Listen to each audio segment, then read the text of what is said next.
Ibunda Gio murka usai sang anak disebut CEO gadungan. Padahal katanya Gio anaknya sudah punya bisnis sendiri dari umur 20-an dan mempunyai 2000 toko. Itu imajinasi.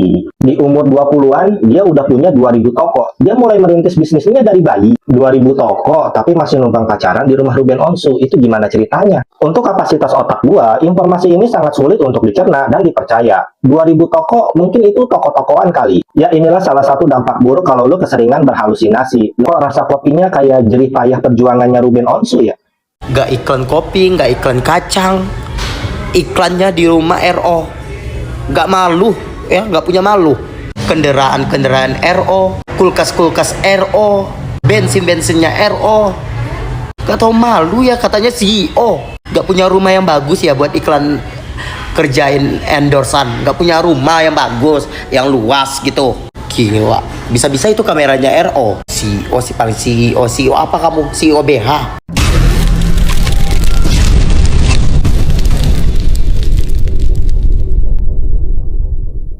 Tapi gue lebih mau ngebedah pengeluarannya si Sarwendah ini 240 sekian juta per bulan gitu ya nih Mbak. Kata saya mah jangan gitu-gitu banget Mbak. Mbak kan punya anak nih, anak kandung nih dari mantan suami ya. Kalau saran saya nih ya, saran aja. Jangan terlalu diituin banget Mbak, jejak digital ada ya kan. Jangan mau pisah sama orangnya tapi nggak mau pisah sama nafkahnya. Jangan begitu Mbak. Kalau nafkah anak mah nafkah anak aja, jangan seisi rumah. Kata saya mah kagak usah cerai. Nih, gue tampilin di sini nih ya. Nih list yang dikirim ke Ruben Onsu. Gitu. Pertama, ada uang tahunan gedung P1, P5, Thalia sama Tania gitu. Ini pertanyaan gue. Nanya ya, nih gue nanya nih. Itu kan biaya gedung tahunan. Itu masuknya ke bulanan juga gitu. Tapi kan tahunan. Tapi kenapa bulanan? Terus ada sarang burung tuh. Gue kagak ngerti dah tuh sarang burung apaan. Sarang walet tuh miara burung apa bagaimana. Terus di bawah tuh kalau kalian lihat tuh tadi ya. Itu gaji mbak-mbak ART beserta suster-susternya tuh kalau dijumlahin tuh udah banyak banget gitu ya. Itu tapi di atasnya masih ada biaya laundry 3 juta. Gua kagak ngerti lagi. Terus fungsi itu ART ada bejibun tuh buat apaan? Kalau ujung-ujungnya ngana pakai laundry. Gua positive thinking. Mungkin masih ada baju-baju bahan-bahan yang tidak semuanya bisa dilakukan oleh pembantu gitu ya kan. Jadi harus dilakuinnya sama laundry gitu.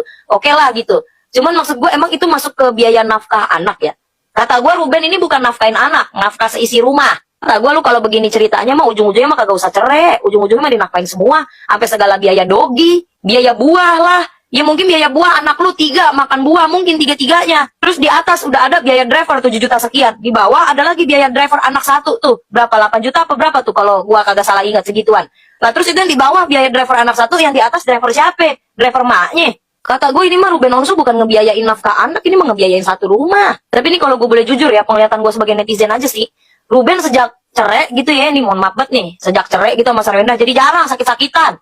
Itu kan nyata banget, itu mah kita semua tahu dulu Ruben mah. Tiap hari ya kan sakit-sakitan, beritanya sakit, makin kurus, terus sempet apalah segala macam, kesehatannya ngedrop lah apa segala macam. Sekarang beritanya aman damai tentram no Ruben, makin tajir, makin nongol di TV mana aja gue lihat-lihat. Ruben Onsu mendadak bahas kematian mantan suami Sarwendah beri pesan wasiat ini kepada anak-anaknya. Ruben Onsu mendadak bahas kematian hingga memberi pesan wasiat kepada anaknya. Hal itu disampaikan sang presenter di tengah perseteruannya dengan Sarwendah. Polemik Ruben Onsu dengan Sarwendah hingga kini masih belum menemukan titik terang. Permasalahan justru merembet kepada pihak hak asuh anak hingga harta gunung ini. Kini, melalui unggahan di Instagram pribadinya, Ruben membagikan video berisi kutipan tentang kematian dan juga harta kekayaan. Ia pun menuliskan bahwa video itu ditujukan untuk ketiga anaknya. Jadi, bagaimana tanggapan kalian? Tinggalkan komentarnya di bawah. Oke, mari kita mulai dari rincian. Teman-teman bisa baca ya, bisa cek postingan aku. Uang gedung sekolah 17 juta. Uang gedung untuk Thalia ya. Terus untuk Tania 16,5 juta.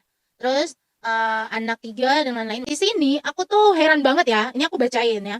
Sarang burung 8,3 juta. Laundry 3 juta. Listrik dibagi 2. Driver, ya kan driver. Terus anak-anak 3 dan lain-lain sudah dibagi 30%, 27 juta. Berarti kalau 100%-nya tuh berapa? Maksudnya gimana ya? Anak-anak pokok itu 70 juta. Terus kalau anak-anak yang 3 dibagi 27 380 itu apa ya? Aneh nih. Terus dogi, anjing 9,5 juta. Buah 7,8 juta. Asuransi, oke. Terus rebeti, what is rebeti? Oke, terus gaji mbak 1, 2, 3. Gaji susnya 2. Driver 1, 2. Berarti 7 ya. Terus ada piano, ada bimbel, and ballet. Oke. Nah, yang aku tanya di sini, ternyata sarang burung dan biaya air lebih mahal ya daripada attitude kamu. Sampai ngomong apa? Rendahin.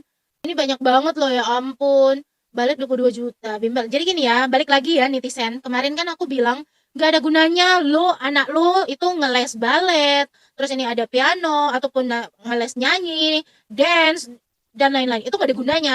Sekolah mahal-mahal, gak ada gunanya. Ya, kalau anak ini nantinya jadi anak durhaka, tahu nggak?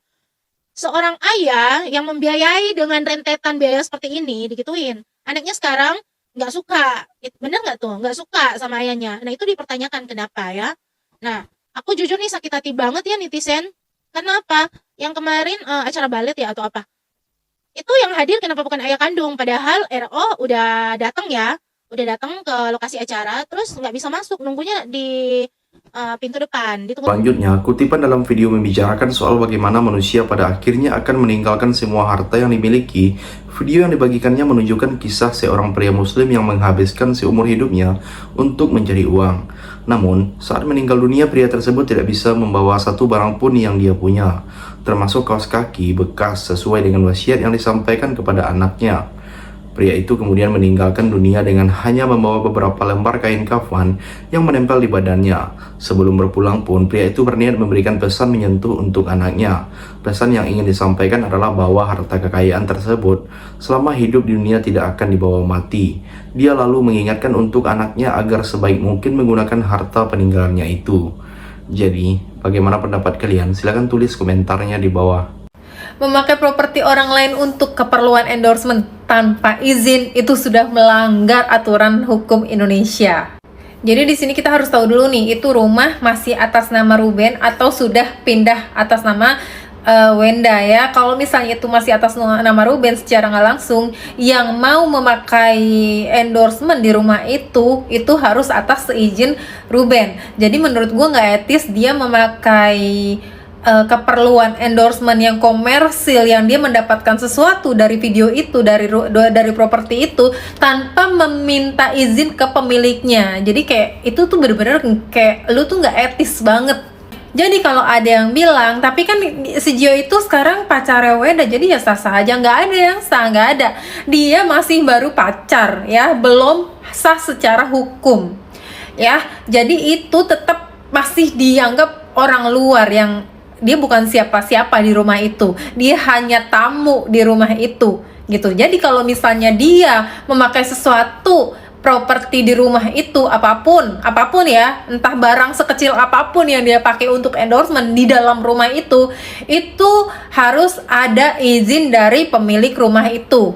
Dan dimana yang kita tahu juga anak-anaknya yang pemilik rumah juga masih ada di sana gitu. Jadi benar-benar si Gio ini nggak punya hak sama sekali untuk memakai seluruh properti yang ada di dalam rumah itu, apalagi rumahnya untuk keperluan endorsement atau komersil di rumah itu. Apalagi yang kita tahu di video itu kan sama sekali nggak ada mukanya Wenda di situ. Jadi itu komersil secara pribadi untuk si Gio ya. Dan itu juga diposting bukan di akun sosial medianya Wenda, tetapi itu diposting di akun sosial pribadinya milik si Gio. Jadi otomatis itu endorsement hanya pribadi untuk Gio ya, yang dimana Gio itu memakai propertinya Ruben tanpa seizin Ruben. Jadi Ruben berhak untuk menuntut apa yang udah si Gio lakukan. Yang terakhir, Ruben Onsu meluapkan kemarahannya setelah melihat putrinya Thalia Putri Onsu live TikTok sambil berjualan bersama Sarwenda dan Gio. Presenter itu mengaku kecewa dan menilai anak di bawah umur tidak seharusnya dilibatkan dalam kegiatan semacam itu. Kekesalan Ruben Onsu disampaikan melalui unggahan Instagram terbarunya. Dia mempertanyakan alasan sang anak bisa tampil dalam siaran langsung yang menurutnya merupakan bagian dari pekerjaan orang dewasa.